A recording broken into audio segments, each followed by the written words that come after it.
So I'll start with a brief introduction about myself. My name is Gaurav Gupta, and I am the current ERO for this current election and the upcoming referendum process that we have in our university. And regarding the attendance purpose for the attendance purposes, I would request everyone who is attending the meeting as a campaign committee member to write their names in the chat below so that we have a record for attendance keeping later on and we can go back to it. So if you all can just write your full name in the chat, that would be appreciated.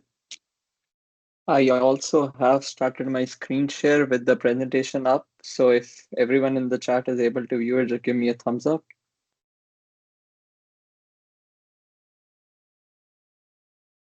Since we are at time and it's 6:10, without further delay, I'll start beginning my presentation. So I would like to welcome everyone to the all campus meeting for the WUSA Fall 2024 referendum. This meeting is designed to ensure that all campaign committees are well informed and prepared for the referendum process. Today we'll cover key areas such as campaigning rules, regulations, and important procedural details. Uh, The agenda is structured to guide you through the necessary steps and regulation, and there will be also a question answer session at the end for any question that arises after the presentation. Uh, the election regarding the guidelines, the election and referenda procedure will guide the entire referendum process. You can find these procedures on the WUSA website under documents. It is important to understand terms like election referenda committee, chief returning officer, and election and referenda officer. These roles ensure the proper conduct on the referendum and potentially handle any issues that may arise during the referendum process. So these will be your main point of contact during the referendum. Uh, Now, coming to the main part of today's meeting, campaigning. First, I'll start by defining what campaigning entails and what does it consist of and all that. So campaigning may consist of, but is not limited to, activities undertaken by a team or any individual member of the committee, ranging from all forms of advertising or communications by any medium, the distribution or posting of any materials and speeches and public forums designed likely to influence voters toward a particular candidate.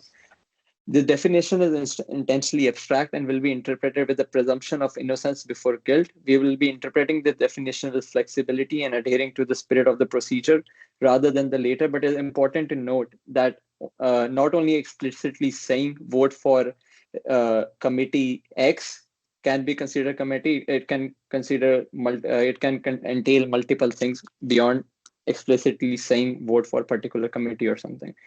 Campaigning.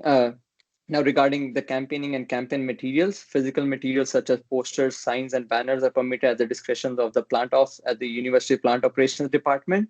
All printed campaign materials will not be hung on walls or surfaces with harmful material. This include glue, etc., which would cause further issues to plant ops. So while campaigning and putting out physical things around the campus, I want every single committee member to ensure that they're following the guidelines and adhering to the process. Things that are not considered campaigning, wearing any kind of branding associated with the particular campaign committee or publicly announcing that you're supporting a certain committee is not considered as campaigning. More information regarding campaigning rules can be found on section 10 of the ERP, which I would recommend everyone to go through in detail so that they have a thorough understanding of how the procedures work. Now, moving on, we come to the point of allegations. So allegations is the main mechanism in place to ensure that the adherence of the procedure and subsequently the fairness of the election and the referendum process. Upon seeing a violation of procedure and submitting the allegation form, any individual may reach out to me to notify me of the particular violation that took place and ensure that it is being handled appropriately. Upon seeing a violation, the first step is to fill out the allegation form and submit it to me, and I will be showcasing the picture of the form on the next slide. Allegation form exists to streamline the volume of allegations that come in and to help prevent duplicate records of the same incident. The subject of the allegation can be the entire campaign committee team or the individual member constituting the committee.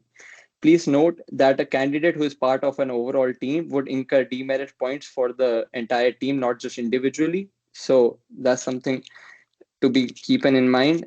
and allegations are formal complaints regarding violations of campaigning rules. And once they are submitted, the candidate or team who has been alleged to violate a particular policy have 48 hours to present their defense. And within the next 27, and based on the defense provided by the parties and the report submitted by the alleger, uh, I will make a ruling within 72 hours and will inform about the ruling within the 2 hours of the decision being made to both the alleger and the party involved.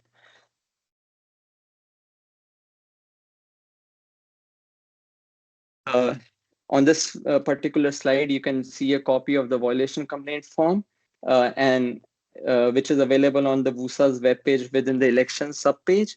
If you go on the WUSA webpage, you'll find a similar copy, and this is the one we intend to use for any kind of allegation that might come up during the process of the referendum.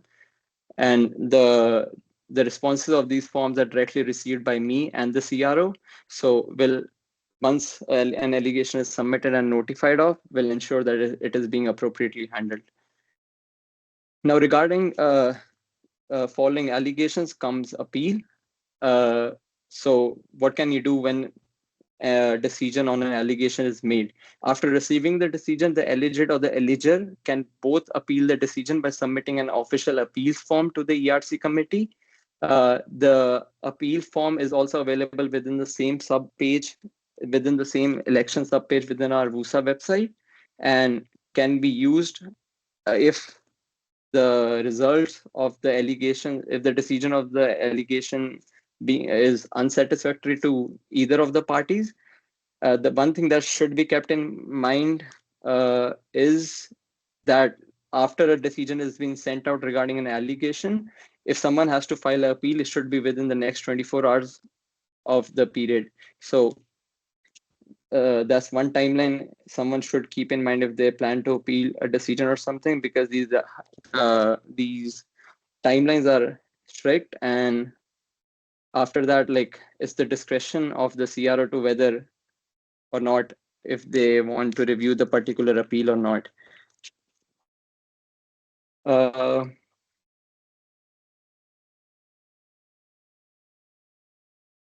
and after an appeal is received by the ERC, the agents have like either 48 hours or 3 hours after the end of the polling period and to make its decision, and the ERC may do any of the following, like uphold the original decision, alter the penalty of the original decision within the limits of this procedure, refer the ERO or CRO as the case may be to review a decision in light of new information or with consideration to a specific section of the procedure, or completely overturn the decision and present an alternate ruling, thereby eliminating the decision's penalty so received in the original resolution. This slide just shows another screenshot of the violation appeal form, and is, as I said before, it's available within the same subpage on our website. Moving on to penalties. So disqualification in general results in not being eligible for reimbursement of campaigning expenses and inability to continue campaigning.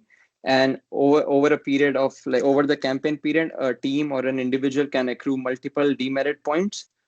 The ERO or ERC will appoint demerit points for successful allegations made against a candidate or team after doing their appropriate due diligence and going through the complaint and finally giving out a decision. Candidates or teams have a maximum of 10 demerit points allowed. If a candidate or a team receives 11 demerit points or higher, they will be disqualified from the referendum, thereby avoiding their candidacy and forfeiting the possibility of a reimbursement.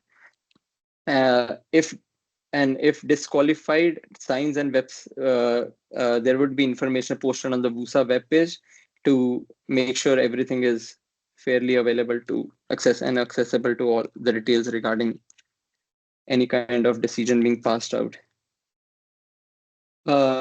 Now coming, this particular slide is referenced directly from the ERP, which outlines the specific violations, like different kind of violations that could occur, along with the associated demerit points with them.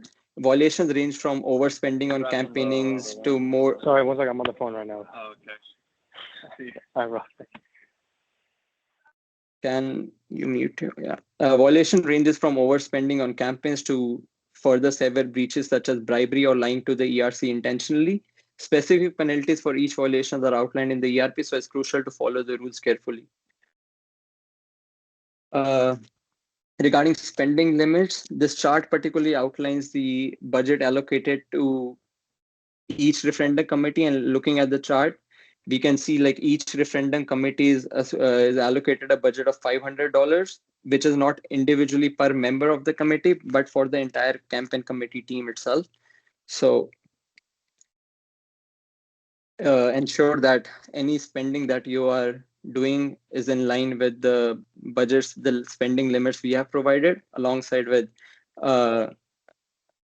ensuring that you're setting up like your receipts and in the due process we require for us to reimburse you appropriately regarding the expenses you incurred.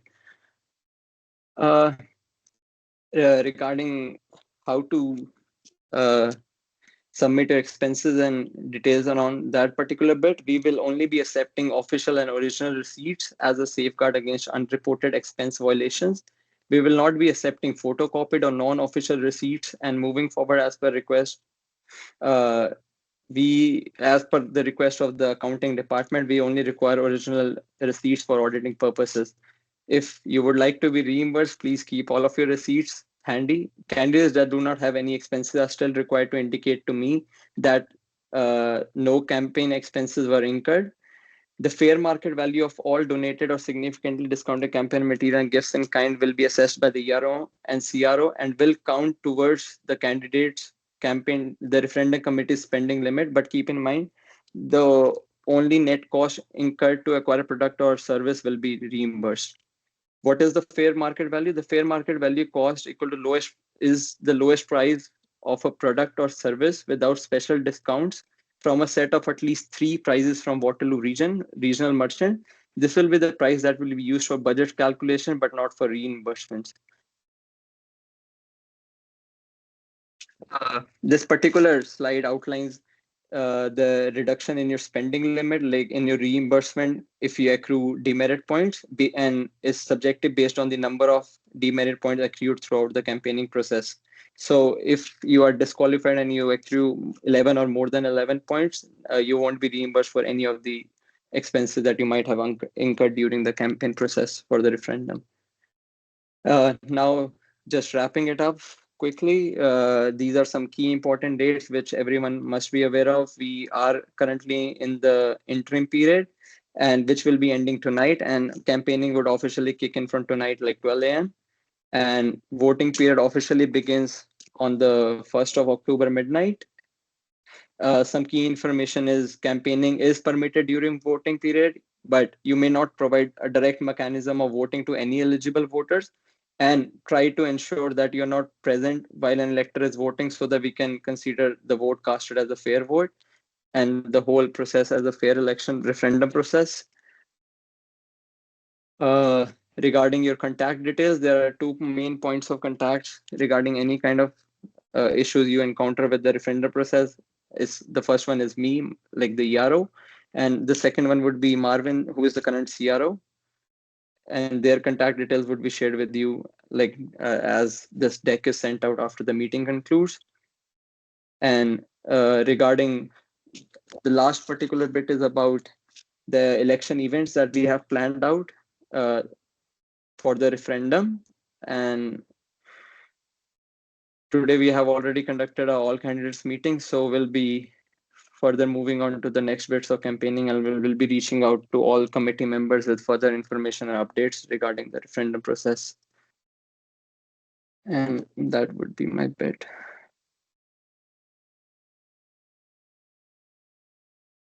Okay, I will do, can everyone hear me okay? Just throw me a thumbs up if you can hear.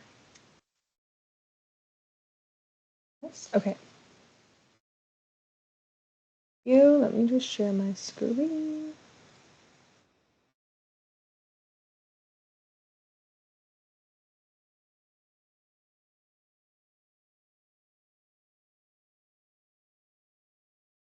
Okay, can everyone see that okay?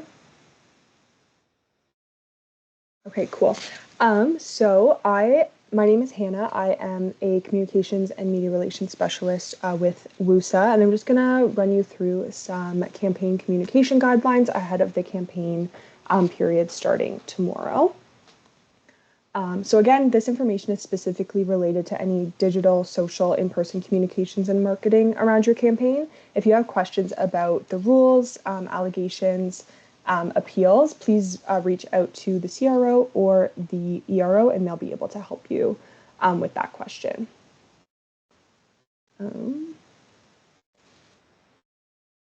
So just some general communication guidelines. Approach all of your interactions with empathy and acknowledge the different perspectives that your peers may have. Respond thoughtfully and considerately when interacting with students, like anything and like we do for our general elections. Avoid spreading misinformation and making unfounded claims about your opponents or their positions. And focus your campaign messaging on the solution, the value, and the positive impact of your platform. So you can avoid negative campaigning, which is just focusing on the added benefit that you provide rather than focusing on the negative aspect of the opposite committee's campaign.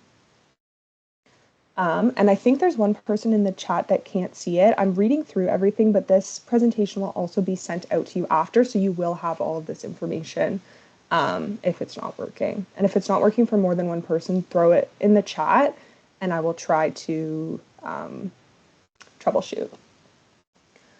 So again, avoid personal attacks and focus on the issues. Any personal attacks or derogatory comments about another committee or another individual will not be tolerated. They're also may be liable to a penalty if this rule is broken. So for your branding, you want to, like any effective campaign, make your campaign memorable and recognizable. So you can do that through clear and consistent messaging and visuals. Keep in mind to use inclusive language. We have a diverse campus community, so making your message accessible by avoiding acronyms, jargon, or idioms just makes it easier for the average student to understand what you're saying and allows them to interact with your message a little bit better. And be present and engage with students. This is the best way that you can encourage people to vote for your committee or vote in line with what your committee wants to see. Making meaningful connections, building your community, and asking support is one of the best ways to collect votes. So Gaurav touched on this, but WUSA will take care of the encouraging students to vote campaign. So your job is to focus on encouraging them to vote either yes or no, depending on which committee that you're a part of. So WUSA, again, will be the one sort of driving the vote. You don't need to focus on that. It's more you want students to vote yes, you want them to vote no. Voting happens online from the 1st to the 4th at vote.wusa.ca. Any undergraduate student at the university is eligible to vote, and if they have issues logging into that vote.wusa.ca site, they can reach out to the ERO. Just something to keep in mind while you're campaigning and during those voting days if you get questions from students. So how can you campaign? One of the biggest things we do, and Gaurav touched on this a little bit, is postering around campus. So you'll want to familiarize yourself with plant operations rules and policies. This PowerPoint will get shared with you after, so you'll be able to click on this link here. But just some key points: use masking tape or staples depending on the surface to hang things up. Make sure you're not causing damage to the property, to the university's property. We want to stay in plant ops good books. Make sure you have the WUSA elections logo on your posters or plant ops will take them down. And we will be providing you with a poster template. There will be a little sentence on there that indicates that your posters are part of the ongoing referendum. And plant ops will know that posters with that little line on them should not be removed, obviously, unless they're causing damage to a surface or are put somewhere that they're not supposed to be. And all promotional materials must be taken down by October 5th. Which is the day after voting closes. So you can also submit your campaign info to have on wusa.ca. Our website is the #1 spot where we will be driving student traffic to. So any of our posts on social media about the referendum will be linking back to that referendum page on our website. So if you're submitting information about your platform there, it's where students will be directed and they'll be able to learn more about your position, as well as the more logistic side of things that WUSA takes care of, so like the process, the voting, whether they're eligible or not, all of that stuff. And obviously, the sooner you submit your information, the more people will see it and gives them a better chance of considering voting in line with what your committee wants to see. So another thing you can do is boothing. You can book space in faculty buildings and around campus. You can go through societies to book spaces in the faculty buildings. And this is a great way to use, this is a great way to network with voters and promote your campaign. Again, just remember to engage in respectful dialogue with people who may be uninformed or may hold opposing views. Like I said at the beginning, try to focus on the issues and actively listen. We say this during our general elections as well. This is a great time to have a dialogue with people and sort of explain to them your position and try to get them to see why they should vote in line with your committee. And if somebody doesn't want to stop and chat, that's okay. Just try to remember to be respectful of people's decisions to engage or not. You're also permitted and encouraged to do more than just poster and booth to help your campaign. So you can set up your own website and or social media accounts. What you want to do is completely up to you and your committee. Just make sure that that's a decision that you're sort of making as a group. And these platforms are where you can expand on the why behind your committee. So why students should vote yes or why they should vote no to the referendum questions. We just ask that you share any social platforms or the link to your website with the ERO, just so we know sort of where we can direct people if they have questions about the official channels, and so that we know what social platforms or what website is representing each committee. So building your website, you can honestly just use, I don't know, whatever website builder you can find. There's tons of options, but this is where you can go into longer form detail about the why behind your platform. Like I said, there's tons of free low-cost options to build a site. It might take a little bit of research to find the best one that works for you, but again, that's completely up to you what platform you use. If you're going to be linking to external content on your website or on your socials, just try to make sure that you're providing reliable sources and are fact-checking to the best of your ability the information that you're sharing, and make sure you're just citing credible sources. We want to make sure that we're doing our best to share accurate information where possible. Similar thing for socials, you can set up an Instagram page, LinkedIn page, Discord channel, or any other platform where you feel you can most effectively connect with students. And like we said, for the website, you're going to want to make sure that the information that you're sharing is accurate, and just approach conversations, comments, DMs with empathy. Acknowledge the different perspectives that your peers may have. Just like during a general election, we want to make sure that everybody is engaging in respectful discourse. And then another piece here to keep in mind for accessibility in web and socials, one of the best ways that you can ensure that your message is effective for everybody is to make it accessible. So provide alt text or like alternative text for images that you post on your website and socials. You can find a lot of great guides to do this online, and a lot of the Office 365 products will actually just put alternative text in there for you. You can even use like AI for that. It's very helpful. Use caption and transcripts for audio and video content. So if you're going to host a video on your website or post a video or a reel to your committee's Instagram page, Instagram has its own like self-generated captions that you can use, or you can put in your own if you'd like. Another great way is to ensure that content can be presented in different ways. So when you're writing social captions, think about if you have 6 emojis in a row, is it going to be difficult for folks who use a screen reader, or sort of annoying for them to hear all of the different emojis explained when they're interacting with your content? You can use a high contrast between your text and background. So if you just Google like accessibility contrast checker, you'll be able to make sure that the colors that you're using are high enough contrast that everyone will be able to read them. You're going to want to avoid relying solely on color to convey information, and use plain language and avoid jargon where possible. Like I said at the beginning, it just makes your message so much more accessible to a broader community. And the breaking up large blocks of text with heading and lists, that's important for your website if you're going to go that route. It just makes your website easier to read, allows people to find your content more quickly, and all of that good stuff. And that was everything I was going to cover, but if anybody has any questions for me or for the ERO, I think We can open it up to a question period, or Gaurav can correct me if I'm wrong. No, we don't have anything else to cover. We could start with the Q&A. Okay, cool.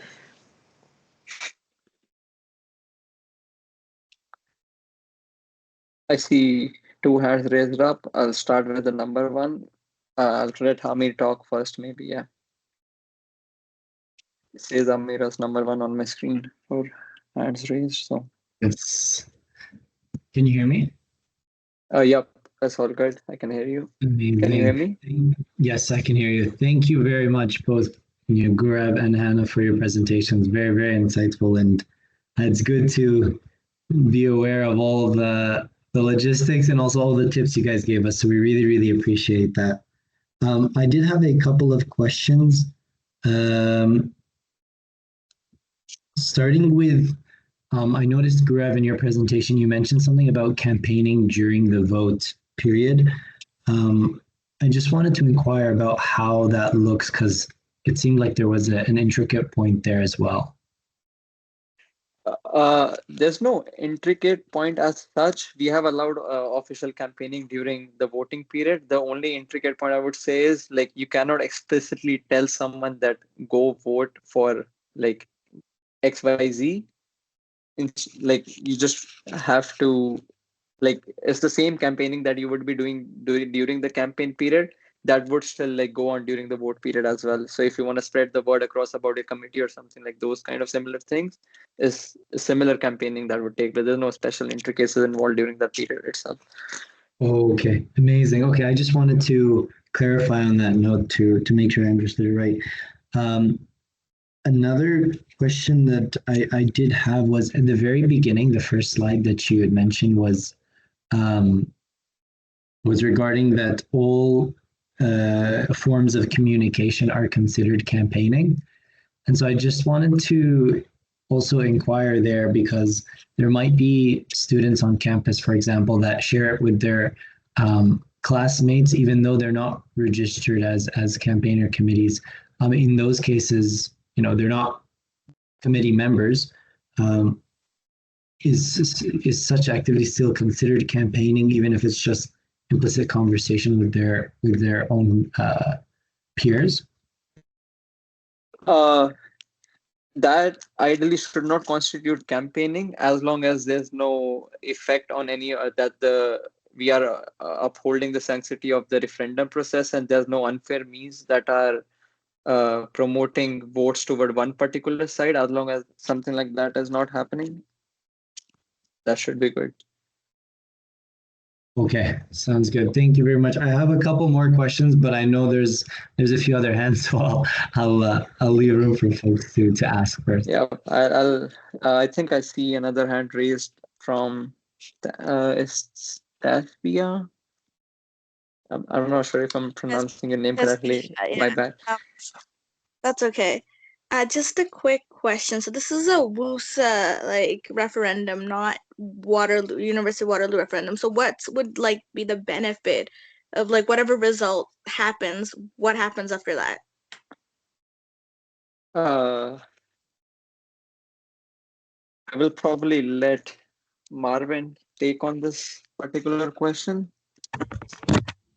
Yeah, absolutely, Gaurav. Good evening. So to answer your question, WUSA as a federation will just take a stance on the outcome of the referenda. Basically, that's what WUSA is going to do.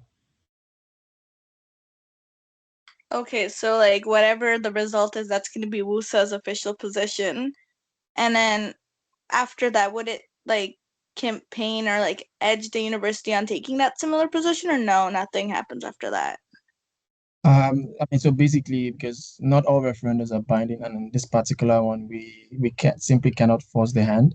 So what WUSA will do, to the best of my knowledge, is to just take a stance on the outcome of the referenda, to say this is what the students want, and this is where we stand, and we stand with the students on this particular question. Either it's the yes committee or the no committee, whatever question, and the outcome of the vote. That is what WUSA is going to be backing, basically. Okay, I understand. Thank you.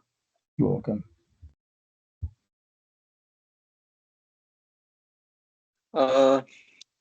I think that's your. I can't. You can go ahead and talk. I see your hand raised. Hi. Yeah. Yeah. Hi. Thank you. I just had two quick questions. One question is, how do we know who's on our teams? Like which committee? Uh. Uh. So Amir and Labaiba are the two committee leaders we have for the Yes committee. So if you're in any of those committee signups, you'll probably hear from them regarding more info. If not, I'll be for the No committee members. I'll be sending out some information as well after this meeting concludes. Okay, thank you. And also for my second question, October 2nd through October 4th is a Jewish holiday, a Jewish religious holiday. So I was wondering if there could be some consideration as to that for maybe an extension or a reschedule for that. We could probably take this up with the board, but I'm not sure how flexible is changing timelines at this current, like at the time we are at right now, and like changing timelines right now. I don't know how feasible it would be. Yeah, just to add to that, that has also did come up in some of our meetings, and in consideration of the Jewish holiday, the ALC has the power to extend, votings no more than 72 hours beyond the date that had been previously established in the event of extenuating circumstances. And I believe that once we go back to AFC, they can also um, regard this extension as an extenuating circumstances, so thereby invoking the 72-hour rule. So I believe after this meeting and hearing from you, we can take that back to the committee and have them extend the period.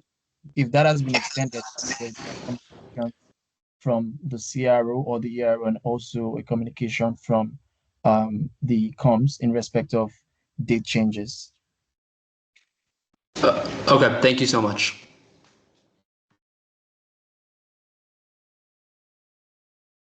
I see you, Rida, next in line. You can go ahead with your question. Yeah, thanks, Gaurav. It's a two-part question. I hope that's okay. I'm just going to start with Yep. the easier one first, and I can circle back to the other.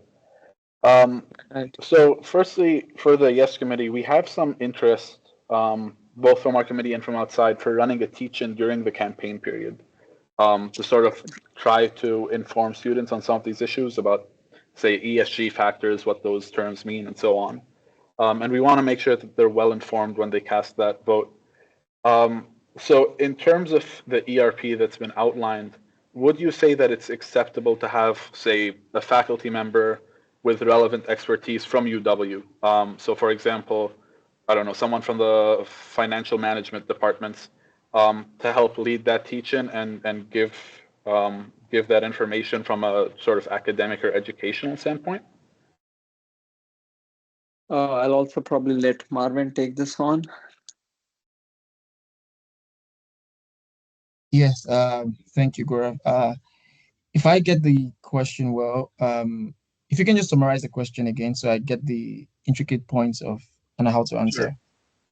So because some of the terms or concepts we're dealing with in the referendum are complicated, so like for example, ESG factors, so on.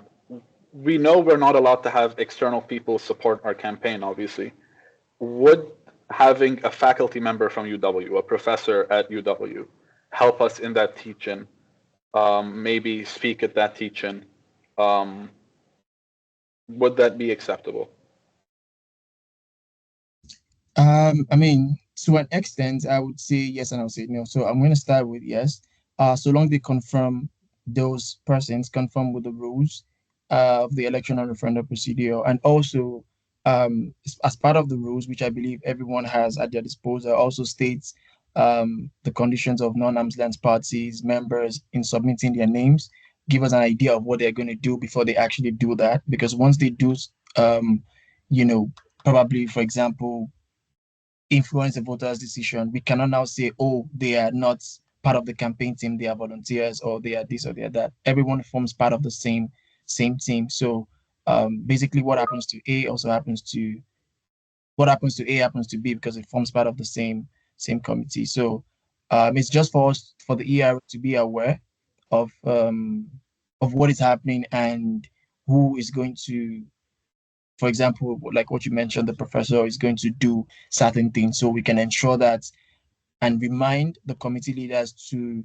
um, sensitize their members, be it volunteer or whoever, in terms of the rules and regulations, because whatever they've done binds the committee as well. So Sure. it's a great line, and I believe That makes sense. We'll be sure to err on the side of caution here. Make your job easier. But if anything comes up, we'll be in contact to clarify, I guess, some of the finer points. definitely send a And I mail. don't want to take too much time here. But for the second part of my question, and I'm sorry again, Marvin, for making your job more difficult here. Um, I understand that there was an addendum made to the ERP. So, firstly, can you clarify if the intention of that addendum is only to ban seeking endorsements and not receiving endorsements? So, if someone chooses to endorse us, would that be acceptable? And secondly, and I'm sorry again for bringing this up here and now, I'm concerned that there appear to have been some procedural inconsistencies producing the addendum, because I would characterize it as a stretch to say that the addendum is merely operational.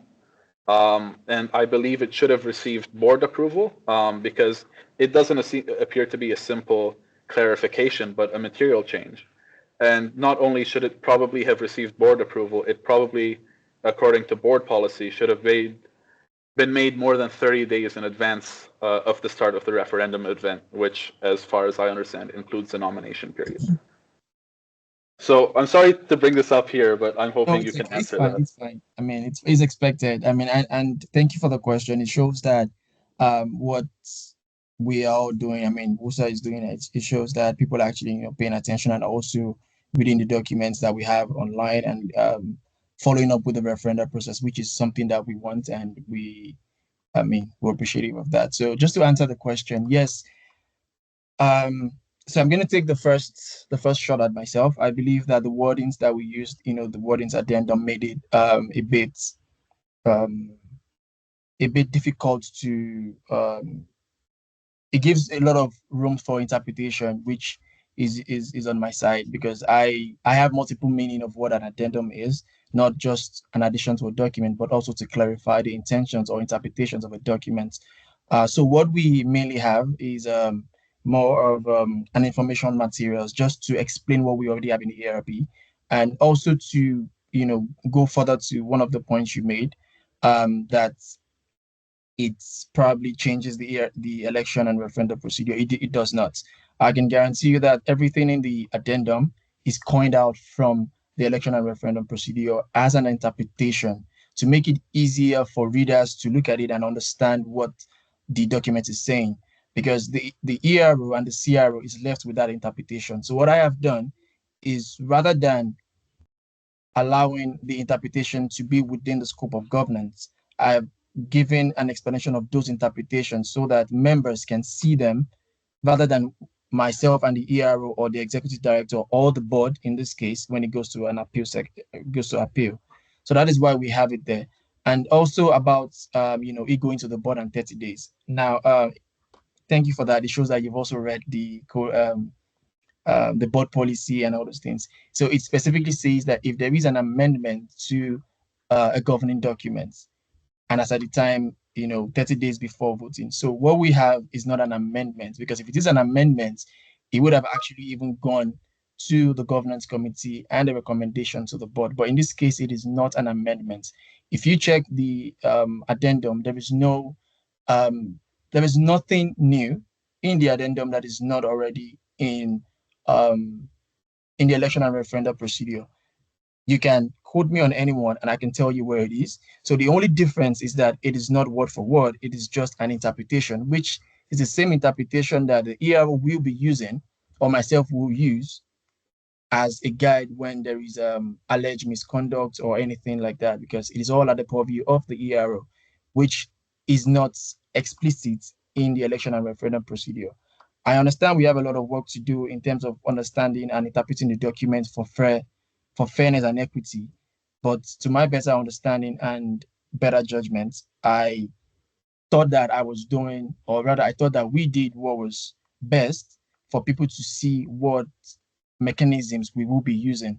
But unfortunately, I mean, it was misinterpreted as as a change to the policy. But I can guarantee you, it is not a change to the policy. It is just an interpretation to what we already have, basically.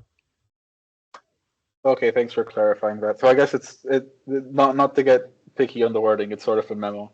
I appreciate that. I know you are an expert on governance matters, so I'll defer to you here. Could you clarify in terms of endorsements whether it only bans seeking but not receiving, or if it just bans them entirely outright?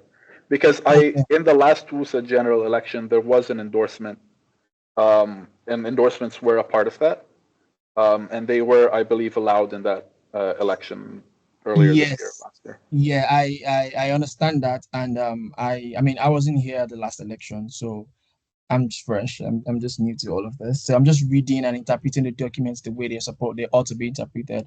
I understand that we ran foul, or we were, you know, kind of like flexible, or rather, I mean, went in different directions at the last elections with the ERP procedure. But when it comes to endorsement, um, it would be so. I'm just gonna give a very sharp explanation on what how it looks like. Um, Whoever is going to endorse, right, is you as an individual can endorse, can campaign, can do what you want to do. But when you use your office, which is endorsement by virtue of the office that you hold, for example, if you're which committee comes to mind, which society comes to my mind, like any society, um, you are the chair of a society, right? And you publicly campaign, or I'm going to use your word, endorse. It takes away the spirit of equity and fairness. And we have it already in the procedure as towards um, abuse of power, which is section 2.3 of the election procedure, which means that you should not use your power to, you know, change or persuade people to vote in an election. So that is just why we have all these things. I gave it a better explanation, and I made it much more explicit in the addendum to say that you cannot use your position to, um, you know, coerce an election or coerce a candidate into voting and all those things. So it's better you do that as an individual, you do that as a member. But if you hold office, which is abused by virtue of your position as an office holder, then it becomes a violation. So endorsement, it's a very, very tricky word. You can do that individually by talking to another person, but when you use that by virtue of the office that you hold, then it's no longer an independent campaign. It takes away the spirit of fairness and equity. For example, if you're a chair of, let's say, MATSOC, and you tell all MATSOC members to vote for a person or campaign for a particular committee, then you're taking the right of equity and free and fair election out of the scope, because you're already acting as that, as a society rather than as an independent member. Um, just to add to that, Esther would, a colleague of mine, an expert on the subject matter, would like to chip in one or two things. So I'm gonna let her go now. Hi everyone. Marvin has pretty much said everything, but I just wanted to quickly comment on Ryder's comment about endorsements being allowed at the last election. I guess what would have happened is that probably the CRO at the time and the ERO were also not aware. Like Marvin pointed out, he wasn't he hadn't joined at the time, and I was on maternity leave. Mike was also on leave during the election process, so it was the CRO position was basically outsourced to an external person, and the person probably didn't notice that people were being and using their positions, uh, their office to endorse other candidates. So it's not like that was allowed at at the last election, and then we're now trying to prevent it from being allowed at this election. It's something that we didn't even know happened. So, and that's one of the driving forces of bringing out this explanatory note to ensure that people know what's within what parameters they can operate. from. So that's just what I wanted to say. Thank you. Okay, makes sense. Thanks, Marvin and Esther, and sorry for taking up so much time. Oh, that's okay. Thank you very much. If you have any, we're here to answer questions and put everyone in light. And I also, just want to appreciate everyone because it shows that documents are being read. It shows that what things that we're trying to do, people are actually paying attention, and it gives it puts one in a very good spirit to to do better and just put WUSA in a very good light. And to be honest, top of other institutions in terms of our rules and our procedures and our election processes.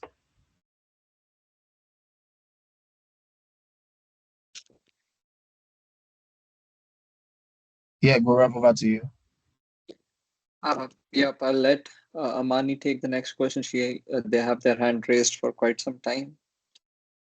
Thank you. I was wondering. Wait, can you hear me? Yeah. Yes. Okay. Sorry. I was wondering. Are committee members also allowed to vote in a referendum as part of the undergraduate student body, like members of it? Are you saying are campaign committee members allowed to vote? Yes. Yes, I mean, if you're an undergrad student and like since only undergrads are campaigning in this particular campaign committee and WUSA is leading the referendum, as an undergrad, any undergrad can vote on this referendum, including all the members who have signed up for being part of some committee itself. Okay, thank you.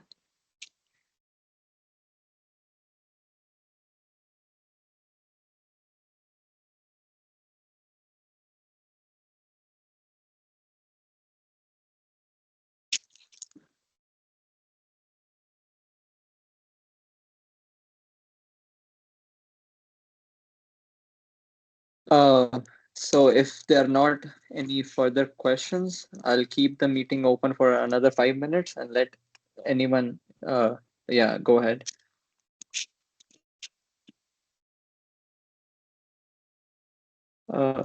Mahmood, you can go ahead and talk. I see your hand raised first. Can you hear me? Yep, now I can. Yeah, I just was wondering, in one of the slides it said that the result announcement is going to be in February. Just wanted to confirm that. Like when the announcement of the results would be. I'm not sure exactly if you read a specific, which slide are you referring to? Because Yeah, I'm not sure about that too, but the results will be announced at the end of the voting period. Okay. So once the result has been collated and the board ratifies the election, the votes, yes, the results will be announced. Okay, awesome. Thank you.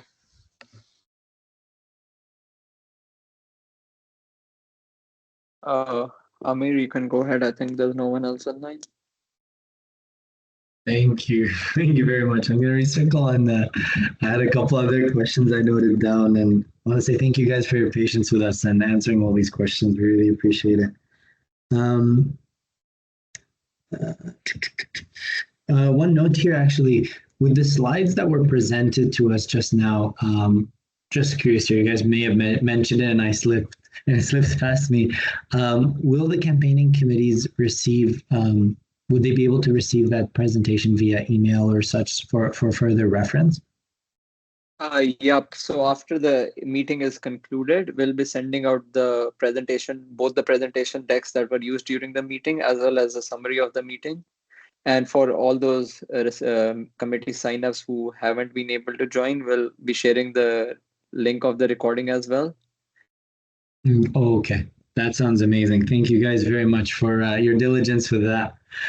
The other question I had, and touching on actually what Rida was saying a little bit earlier there, I think he actually brought up an interesting point that I was also curious about, which is on the addendum itself. I understand from what you're saying, Marvin, that it is written in light of the existing elections and referendum procedures, and thus it didn't necessarily go via the board, the ERC board itself.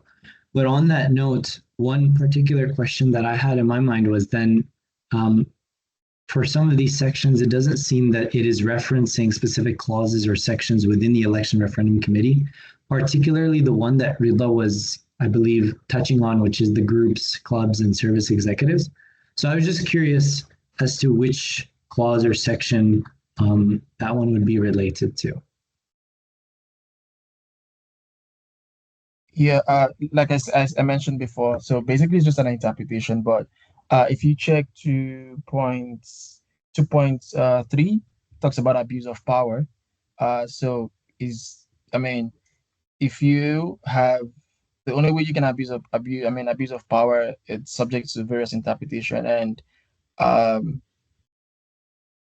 by abusing by virtue of office, which is why we have it there as members may use their position to aid or endorse a campaign committee. So it's basically just about the whole endorsements and having an unfair advantage. Remember, the essence of referendum is to get the students' intention. That's how we can ensure that we have a proper, free, and fair and equitable referendum. So if we have clubs and societies endorsing, then it runs foul of what we're trying. It runs foul of transparency. And you would also agree with me. I believe that it's Amir that asked the question, right? Yep, Yes, Amir yes. asked it. Yep. Oh yes, I'll keep my hand up. I'll keep my hand up for reference. yeah. So you would understand that you've been with us from the beginning of this process up until this time, and we've been open-ended, with you in terms of what we're doing and where we are. And also, you also notice that the campaign committees, we have more on the yes committees than the no committees. So technically, we already have. It's not really an unfair advantage. It's just the members that are actually at this present time. We don't know what's going to happen tomorrow. We're going to have troopings of other committees. But right now, equitable, it's not balanced. If you put them on an imaginary scale, it's really not balanced. So in order for us to maintain that scope of, let it just be members. The members choose the committee they want to join. The members choose to join whatever question they want to do. So let us keep it like that, rather than allowing. I mean, if you have a service or club, speak about, endorse the first or second question or the yes committee, then it puts the entire referendum at a disadvantage. Rather than having a referendum which is supposed to be about voting and the majority of students, why not just have a particular questions without having equal sides? So that's just what we decide, what we choose to accomplish, and it's right there in the rules. Yes, I can be specific to say this is where it is, but rules of election and referendum, you can check that out in the code of conduct. The responsibility of committees is taken up with section 2 code of conduct. Section 6.5, which is the external bodies, it's already in the demerit points schedule. Material support of external organizations, they are all there. Infractions comes from section 6, which is the allegations, decisions, and penalties. Demerit points, straightforward, it comes from that same section. So everything we have here, it's in the policy. Also 3.21, which talks about the non-arm's length party, everything is there. And Amir, you would also agree with me that we come with open hands. We ensure that everything that we do we just follow due process. So no, 100%. Thank you. 100%. I really appreciate it, Marvin. You guys have been very open to that transparency in that conversation. I'd love to maybe have this as a further conversation as well, just offline, not to take time for everyone as well. No problem. Any day, anytime, just reach out to the ER, reach out to myself. We can set up a meeting and we can discuss this further. Amazing. Thank you guys very, very much. Right, that was the questions from my end, so I'll hand it over to the next folks. Thank you guys once again. Yes. Looking at the time, Gaurav, I'll allow you use your discretion in this part. Okay. We have to do a wrap up pretty soon. So I'll be taking one last question for now, and any follow-up questions that are remaining or left over can be sent over on an email and will be responded promptly by me, and they can be directed to me, any queries, and I'll let Skylar go ahead. That's what I see on the screen. Thank you guys again for staying up and putting together this presentation. Really appreciate all your work. I guess just a couple questions. Just to clarify again on what Amir and Marvin were talking about, so it is prohibited for any endorsement from any club, WUSA or society, just to clarify? I'm sorry, what was the question again? Any endorsement from a WUSA club or society or a resharing of a committee post or anything like that, which would endorse that campaign, is prohibited? Yeah, for now, that's how we have kept it, because like how Marvin was touching base earlier regarding an involvement of a club, society, or an external organization just might upset the sanctity of the referendum process. So we're not engaging with that. Okay, and then my second question just has to do with the committee meetings or gatherings. It doesn't seem like, it seems like some committees might be more organized so far for their campaigns than others. I'm just curious because I know campaigning starts, didn't you say tomorrow? Yeah. But it seems like some committees have zero organization. Is there any update like on the selection of the heads of these committees or? For now, there hasn't been any update because the emails were sent out to everyone regarding regarding the assumption of a leadership role if they wish to do so. But since we haven't heard from anyone regarding from the sign-ups in those particular committees, I cannot comment on the specifics of how it would look like. But I would probably be sending out another follow-up email or something to get further details on getting more info about the process, like the campaigning process for the other committees as well. Okay, sounds good. Thank you very much. Okay, so we are at end of time, and I'll probably start by saying thank you all for joining. Without all your support and everything, this referendum wouldn't be taking place. So thank you all for joining today's meeting, and I hope everyone has been able to get something useful out of this particular meeting. So good day to everyone. Yeah, thanks to everyone. Any further questions? These ER mentioned, all documents will be sent to the committee leaders and also invariably to all members. And if you have any questions, please reach out to the ER, reach out to the CRO, and we'll do our best to answer all questions pertaining to the elections, the procedure, the interpretation of those documents. Enjoy the rest of your evening. Have a good one, guys. Is email the best way to reach you in general? Yes, email. Send us an email via CRO or the ERO's email, and we would respond timelessly. I mean, great. Thanks. That's what. Thank you, guys, and enjoy the rest of your evening. Thanks. Take care. Thank you so much, everyone. Take care. Bye now. Thank you, guys.